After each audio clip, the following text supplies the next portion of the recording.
মেয়াদ শেষ হবার পূর্বে পৌরসভা ভেঙে দিতে পারে রাজ্যপাল।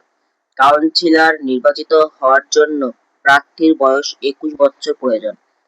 পৌরসভার প্রধানকে বলা হয় চেয়ারম্যান। পৌরসভার প্রধান কার্যনির্বাহী মেয়র। পৌরসভাগুলিতে 6 প্রকার কমিটি দেখা যায়। বড় শহরের পৌর প্রতিষ্ঠানকে বলা হয় কর্পোরেশন। কলকাতা কর্পোরেশনের প্রতিষ্ঠাতা হয় 1727 খ্রিস্টাব্দে। কলকাতা পৌরগ্রাম বা মিউনিসিপ্যালিটি কর্পোরেশনের আইন প্রণয়ন করা হয় 1951 খ্রিস্টাব্দে।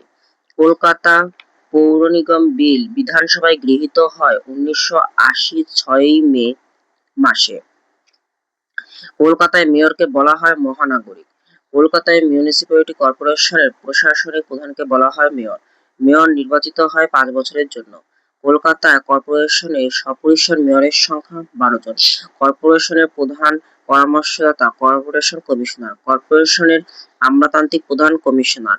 কলকাতায় পৌরগামী এর আয়ের উৎস দুটি। কলকাতায় পৌর নিগম আইন শুরু হয় 1900 খ্রিস্টাব্দে।